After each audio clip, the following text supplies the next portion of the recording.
Now, ICT and Digital Economy Cabinet Secretary William Kabogo faced tough questions from MPs over the legality of switching off multiple TV stations during the June 25th Gen Z protests.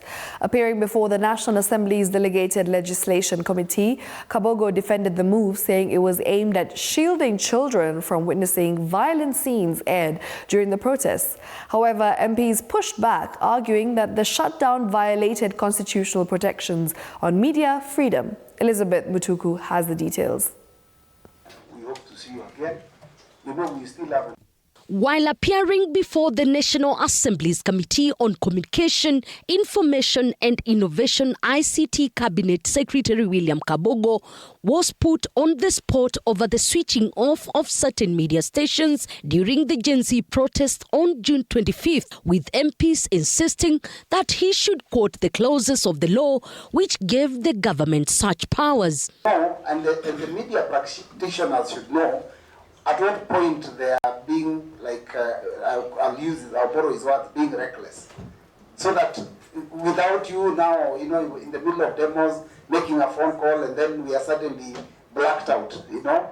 So how do we handle it? But just give us a logic behind it. Do you really, as CS, have the powers to unplug the media? And where is it situated in law? Because you did it. The business of the house. If we don't do that, we leave it to the whims of the media to be very reckless, or for the government to also be very reckless to curtail media freedoms.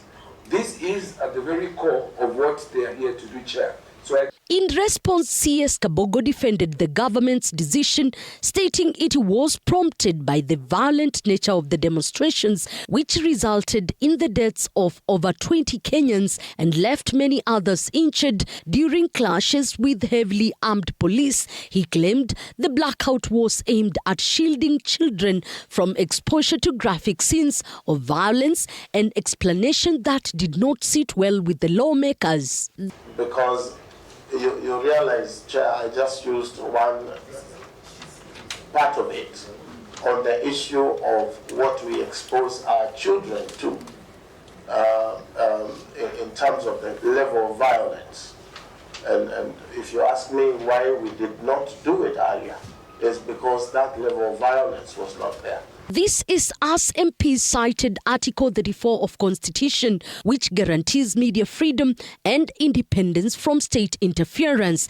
The lawmakers criticizing Kabogo for what they viewed as an attempt to suppress press freedom under the guise of public protection. The lawmakers' concerns extended to the 2025 Media Code of Conduct, which some feared could restrict journalistic freedom. However, Media Council CEO David Moyo, who also appeared before the committee, dismissed those fears, saying the updated code is not meant to censor but to promote responsible journalism and safeguard public interest. If anybody has an issue, they should raise the issue with me. But here I'm seeing an attempt to transfer the verification of statements made in public, because you've actually mentioned public spaces. You've given that responsibility now to the media practitioner, so that the reporter will now be answering to reporting, you know, certain situations. What happens to live broadcasts? You're saying that you verify the accuracy of statements and allegations made in public spaces before publication. Are you banning live broadcasts? Because when someone is out of the streets, they're interviewing people, how do you verify what they're saying? If you contact the person, they were not there, and because public interest, we have to release the story. So really, it's a protection of the journalist. When a complaint comes and someone has this and that, you tell journalists you do not give a member the right of reply. The journalist can come and say, for evidence, we made an attempt to have them verify the allegations.